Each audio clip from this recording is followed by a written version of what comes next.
don't adapt, you die. So you actually do have to keep your finger on the pulse. I started this podcast talking to indie app developers because they have some of the best insights into e-commerce. A lot of them don't just have the experience from building apps. They've often started out working in an e-commerce business, they've worked in agencies, or they've even started their own businesses. Today, I'm speaking to someone who's done all of the above.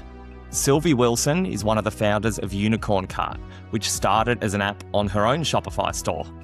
But she ended up selling that business and she's gone all in on building out Unicorn and creating great upsells for merchants. It's come into the time of year where things like upsells matter more than anything. So I'm going to pick Sylvie's brain about what makes good upsells, how to drive higher AOV this Black Friday, all of that stuff that matters to merchants most. Thanks to the support heroes for supporting this and every episode of the show and helping me bring stories like this to you. If you're interested in new ways to incentivize your customers this Black Friday, you should also check out Store Credit. That's the app that I built, which helps you automate your store credit so your customers can be rewarded on their next purchase, not the one they're currently doing. I'm just going to give a hint. It could also work quite nicely with your cart upsells too. So let's just have a think about that and check out stalkcredit.com for more info. But enough about that. Let's get into the chat with Sylvie. This is a really good one. Sylvie, welcome to the Shopify App Show. Thanks for joining us. It's always good to have another Australian on the show. You've gone and built an upsell app, and I thought there's definitely a few upsell apps out there. I had a look today. There's 103 pages, not 103 apps. I just searched upsell, 103 pages in the App Store. So what the hell were you doing there? Oh my God. I know. So I didn't even know that. And I was like, why did we build this app? That's like a crazy amount of apps, isn't it? But I guess it kind of validates the fact that people need to upsell. And it's something that merchants are really in need of, especially right now. But the reason that we got into it is probably a bit unusual because my husband and I actually had our own brand. It was a fashion brand and we were running that, and that was our whole gig. And basically we came to Black Friday in 2023 and wanted to do a gift with purchase. And we looked in the App Store to see what there was available. And there was basically like a few apps, but they couldn't do what we wanted. And we were in such a rush to like get things ready for Black Friday. And with my husband, James, actually being a software engineer, he was like, why am I wasting all this time like trying to find an app that works how we want it to? I'll just build it. So he did. Yep. And then after that, a few other brands that we were connected to started to find out about what our app could do. And basically, it kind of grew from there, from word of mouth. So to be honest, I was blissfully unaware about the competitive nature of the App Store for a long time because our app just grew from recommendations, and eventually we actually decided to sell the brand that we had built because it looked like Unicorn was actually the business that, although it was doing like 20% of our time, or taking 20% of our time, was doing like 80% of our revenue and profit. So we're like, we should definitely pivot here and like take a new direction. So we sold the brand, and now we are both full-time in Unicorn Cart, which is very exciting. And we have over 410 merchants, which is still a baby app, but we are building really good relationships with the brands that we're working with. And it's, I think it's going really well so far. Yeah, awesome. It's where a lot of the great businesses come from, isn't it? Is solve there's no better person to solve a problem for than yourself. So it was a theme that came up quite a bit over at .dev in Toronto. Like even in the keynotes, the Shopify big dogs were even talking about people that started off working in their mum and dad's warehouse and realized the warehouse software was no good and stuff like that. So it's such a good way to actually really empathize with the problem you're trying to solve, isn't it? I know. It's a tale as old as time, and it's something that we really strongly still believe in. And although we're not running a brand anymore, we know it's so important to stay close to what our customers are wanting to do and like all the other problems they have. Because I mean, we were coming at it purely from like a fashion brand perspective. So actually like a lot of the features that we have developed since launching, like upgrade to subscription directly in the cart. That wasn't from our own experience in a fashion brand. That came from beauty and supplement brands asking for a way to incentivize people to subscribe more. So we have a philosophy of staying very kind of close to our customers and making sure that we're developing things in tandem with them. And I think that's another reason for the app's success so far, is because not only do we have that founder background, but we're also aligning with founders very closely to make sure that what we offer is exactly what they need to succeed. That was absolutely. a little cheesy line. No, that's all right. We're all in sales, aren't we, here? So we've got to do that. But yeah, I'd love to, I'll stay on the sales path. I'd love to know, like, back to, I guess, the 103 pages of apps, like, how do you stand out, or do you rely on word of mouth? What are you doing to actually, win new business in that space?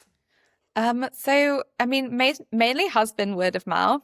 I did try app ads once. I don't know if you've ever tried it, but it sucks. They're not. Yeah, and it wasn't brilliant.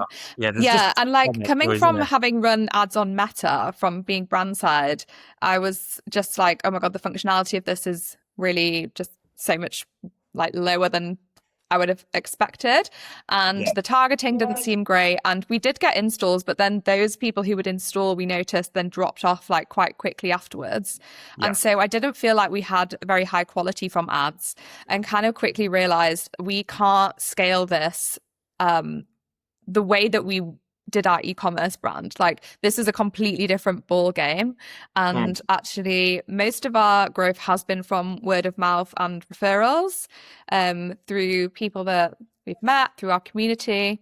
And most recently, I have been doing the LinkedIn thing and going and networking and basically just doing sales and cold calling and cold emailing. And most recently, on a trip to Byron, I actually went and like drove around the industrial estate and went around with bags of chocolate to a load of brands I wanted to work with, and showed up and knocked on the door. So I'm trying it all, Martin. Yeah, I saw a couple of your videos of doing the driving and like walking into a retailer. How did that feel, going through and doing that? Was it like all your courage, and was it rewarding? So I was kind of just like, I have the mindset of what we can offer, brands can really help them. So if I show up and I could help you solve a problem, then it makes me feel a lot less nervous than if I was there like, hey, please, can you pay for my app? Like, it's like a completely different mindset shift. Is like, if I'm thinking about ways that we're going to help and be of service. So I have no problem showing up and basically presenting that to people. But obviously, like, you get a lot of no's, but people in Australia are so polite. I'm from the UK originally, but I've been here 9 years, and everyone's always very lovely to you. I don't think I've ever had anyone tell me to F off or anything like that. Although sometimes I think I'd prefer that than just the ghosting, because there's a lot of ghosting via email. So actually going in face to face, you can actually just like have a chat with people and basically just, see what they're up to. And actually, to be honest, a lot of the time I didn't hit the right person because they weren't in. So that was kind of frustrating. And then you've got that one shot. So I would definitely do it again, but I wouldn't rely on that as my main channel, because it obviously takes a lot of time and stuff. But I was in the area, so I thought it makes sense to give it a red hot crack. Yeah, it's good. It's good content. We were talking about selling our souls on LinkedIn, weren't we? And it's good content on there, isn't it? To see, it also just shows how passionate you are about what you do, isn't it? And that's a great message to be sending out there. Yeah. Well, one thing I noticed is there's not many Shopify apps that are on Instagram. I haven't seen that much content come up. And so that was, I guess, for me, like a bit of an opportunity, was to be on there and talk about my app, and also build a bit of a personal brand so people can connect with me, who I am as a founder, my story, and how I'm helping brands and working with them on like a day-to-day basis, and my own background. And in that way, I can build trust, because when I break it down, like, why do word of mouth and recommendations work so well? Because they come from people on like a one-to-one level, and it's from someone they trust. there's so many apps in the App Store. If you're looking at like evaluating them, but somebody has recommended one, then that is going to work so much better than an ad or even like star reviews, because you don't know who those people are. Although sidebar, reviews are definitely really important. So I'm coming at it from, I'm trying to build a personal brand around Unicorn and really connect with the founders that we're working with, like one-on-one. And I know that's not always super scalable, but I feel like we're in a lucky position where we can do that at the moment. So it's actually really fun as well. Yeah. What's the moment a Shopify app realizes they can't keep doing support tickets themselves? When an app realizes that they need the help, it's already a little bit too late. And all of a sudden, you start getting 15, 20, 30 queries a day. You look at the inbox and it just keeps piling up. You sit down to build and there's just no time. That's when most app developers realize that they're a little bit in trouble. The Support Heroes. Round-the-clock support for your Shopify apps. Visit thesupportheroes.com today. I think you've got to find a way to make it scalable, because seeing all the people, like a lot of the people that won the Shopify Build Awards, for example, they're all founder-led businesses, like Discount Kit. Sammy there's still the face of it and fronts up to every event. And the guys from the guys from Elephant Room won an award, but like they've got their gift note up and they've got people on the ground there. And there's still, no matter how big and famous some of the apps seem, that they've all got people on the ground. Like even the enterprise apps, they've got their people who are out there relationship building. Exactly. And that's actually one of the things that I felt like, because I was doing a lot of cold outreach and like cold calling and stuff, and I was thinking this is like a one-to-one approach all the time, and like what is my conversion rate and funnel of how many people I have to reach out to convert people to grow and hit our targets. And I realized that with social media I can actually hit one-to-many and kind of grow that brand awareness a lot quicker than I can just like dialing, because nobody picks up the phone anymore, Martin. No, that's absolutely not. We're all like like spam caller, who is this? So it's basically email and word of mouth, going to events, social media. That is what I'm focused on at the moment, and is my like main role, I guess, in the business now. It's the growth side of things for Unicorn. Yeah, awesome. And I'd love to talk now a little bit about the product of Unicorn and what you're doing there. And I guess just in terms of what, as a product, like how do you make it stand out feature-wise? Like what does it do that's special, and how do you help people to get that first win on the board when they're using it?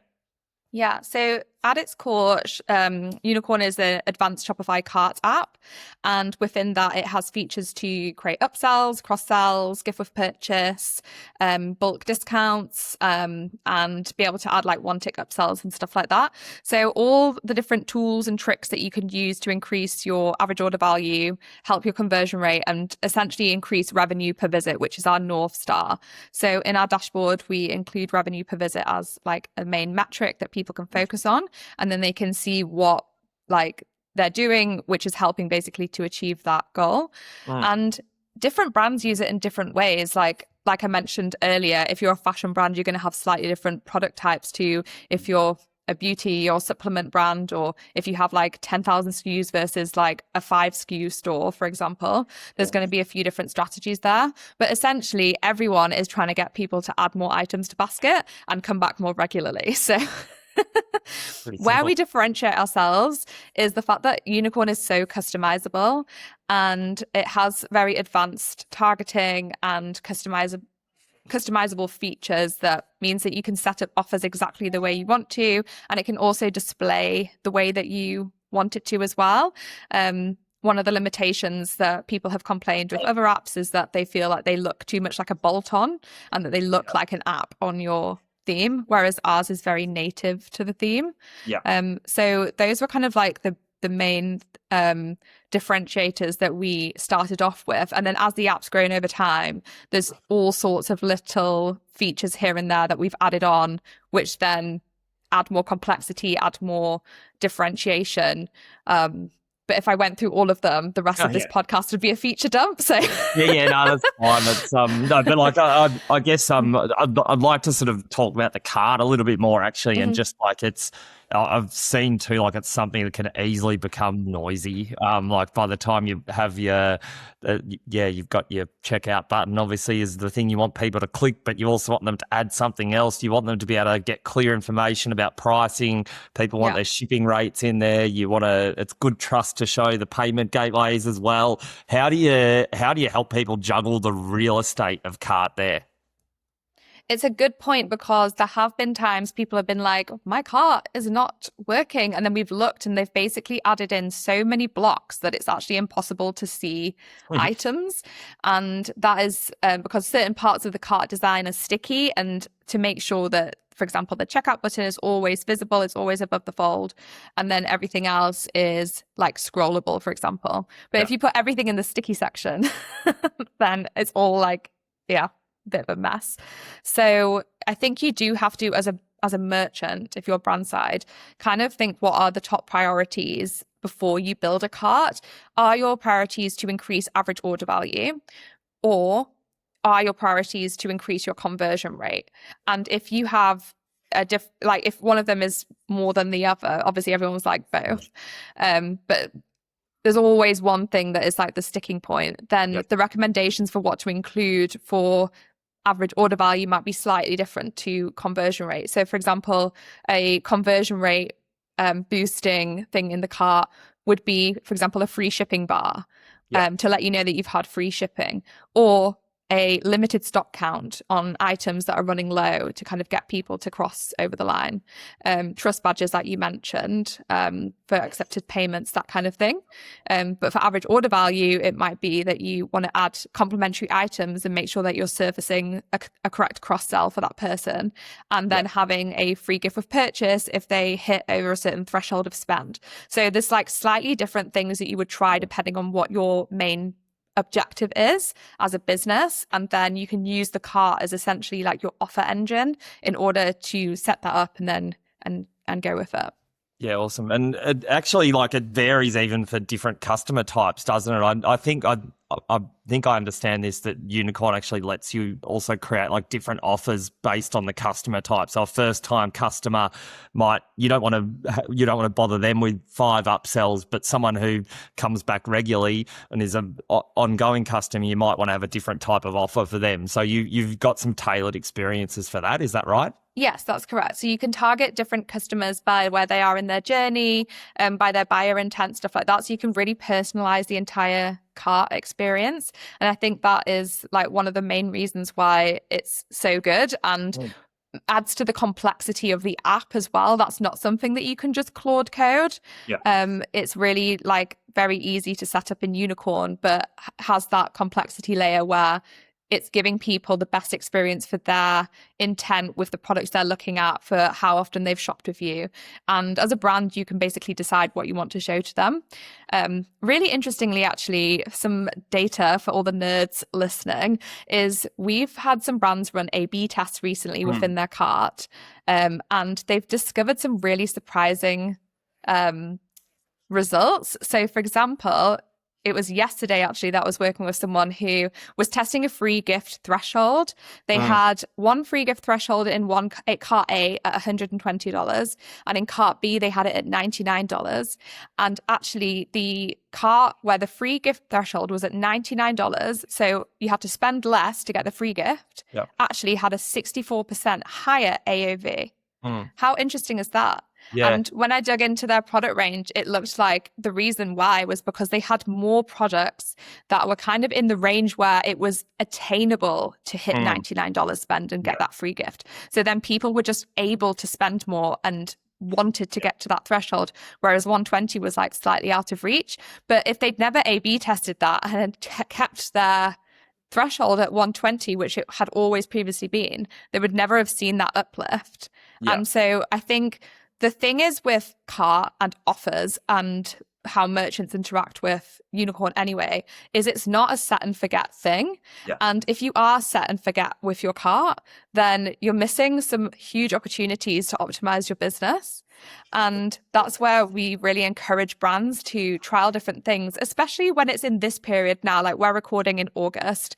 This is kind of like a bit of a lull before we get into Q4. This is the perfect time to be testing offers and seeing what works and testing apps. Yeah. And I'm sure every app developer who is listening to this can relate to the fact that so many merchants will add their app last minute, on the day a sale starts, or on the day like a big thing happens. Yeah. And haven't tested it beforehand. So I'm just on my soapbox now, but test your apps, guys, and test your offers and make sure that everything is working as you expect, because absolutely. it's like the best time now. Yeah, I've been saying it since February, but it's but now is really your last window to actually do some of this stuff, and also just like that's it. Test the types of products that are working for upsells. Get some stuff out there, build some hype, do some stuff that to actually make sure that when you've got that influx of traffic coming in October, November, you've actually got the right mechanisms in place, and can be and also be able to do those last minute things, because look, if things aren't moving as well as you'd like with a certain promotion, well, we've also got X, Y, and Z promotions that we know we can roll out very quickly and try something different to try and get our sales targets across the line. Exactly. And sometimes it's not the tech, it's the product. So if you have tested like free gift as a strategy and it's not worked, it might just because your free gift sucks. So try something else and like see what your customer actually really like engages with. And then that could be the thing that moves the needle. So there's always testing to be done. Yeah, absolutely. And in terms of like the stuff that does, move the needle, like the gift with purchase, it's obviously a pretty tried and tested model, but like, are you seeing any evolution in terms of what types of offers customers are expecting that actually works for different businesses now? Yeah, I'm seeing a lot of brands actually pivoting more into prize with purchase, and for everyone who spends over a certain amount or like buys a certain product are entered into a prize draw to win X thing. And then brands are able to really invest into like a very like bougie gift. And then that's something that can really attract their customer base depending on like who they are. I know in fashion especially, I've seen this like, and in like beauty as well. For example, I'm thinking of the brand Who is Elijah, who are currently running a prize of purchase to win a Jacquemus bag, and they sell perfume. So that's a really topical example of a brand that is using the gift with purchase strategy in a slightly different way, slightly more evolved. But again, like prizes also tale as old as time. We just love free things, don't we? So what's the way to like get people to convert? Yeah, no, absolutely. And no, look, and I've got probably my big controversial question for you is around the cart in general, because I know like there's obviously people are arriving on sites in different ways through some of these agentic channels and new ways of transacting, and there's sort of talk that the checkout will be sort of the one thing that's left over, and potentially the cart to me looks like the piece that you could be worried will disappear from the journey. I'd love to hear your opinion there, and what you how you see that part of the journey changing. The way I think about this is how everyone said brick and mortar was dead when online shopping came about, and brick and mortar is still very much here to stay. In fact, it has evolved into a more elevated experience. And I believe the same will be true of a storefront and your own website.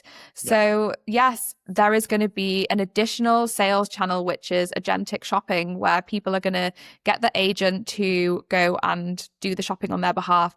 But there's also shopping as a behavior is something that people just love to do and like browse and see what's available and like, choose things for themselves. So I think there's place for both. And I don't think the cart is dead. I think even just me sharing that story about the A/B testing proves that within the cart, a lot of optimization can occur and can add value for the customer. With Unicorn, we actually make all of our data really rich so that AI LLMs can like read what the offers are, which helps merchants have those offers surfaced as well. So I think that we can work in tandem, but yeah, I definitely think that in future there will be a lot of agentic checkouts, but I don't think that that spells the end of the way that we currently shop online at all.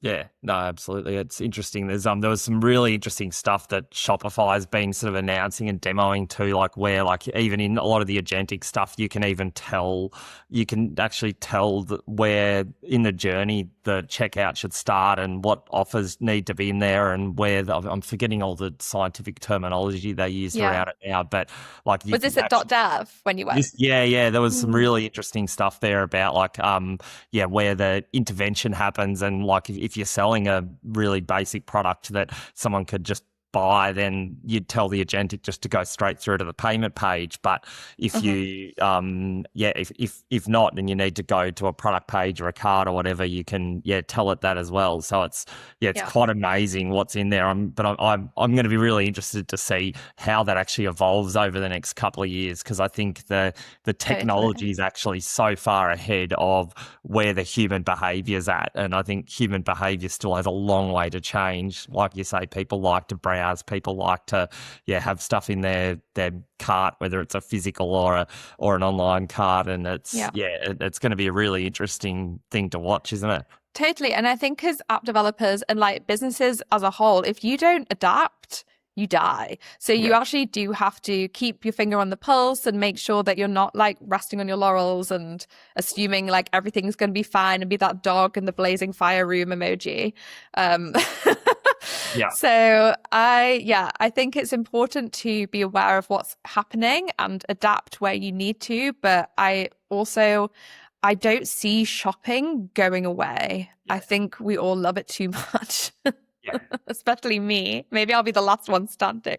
That's it. I'm sure you've got there'll be a few going down on that ship with you, I'm sure. So I couldn't agree more. And look, I'm going to wrap up in a minute. I'd love to just hear though from you, just sort of what you sort of think, what the next sort of 12 months looks like for Unicorn Cart. Like what's in the roadmap? What are you working on? So we are basically working alongside our customers to develop more customizations for what they need, making sure the carts are all super personalized. We're working on ensuring that you can actually add things from an empty cart state as well. Looking at ways that we can harness AI more in the shopping experience. And I'll be knocking on doors and bringing chockies to France. I think that's what's on the cards for me personally when it comes to Unicorn. But no, it's been really fun. I work with my husband, and it's like quite an interesting and fun dynamic because he's the engineer, I'm the sales, and we like work really well together. So honestly, it's just so great to have a business together where it gives us so much flexibility and freedom and fun, and we just love doing Unicorn Cart. So I'm excited for the next year of working together on it. No, awesome. Well, no, look, it's been so great to have you on the show. Like, I love hearing the hustle and the stage you're at. Like, you've reached a really cool part of growth, and I'm excited to watch and see what the next sort of 12, 18 months holds, and how you break that next level as well. So no, thanks so much for joining the show, and also for sticking to the policy of wearing the same color as well. I tell every guest they have to wear the same color as me, and you're the first. Thank you for that. Epic. Thanks for having me.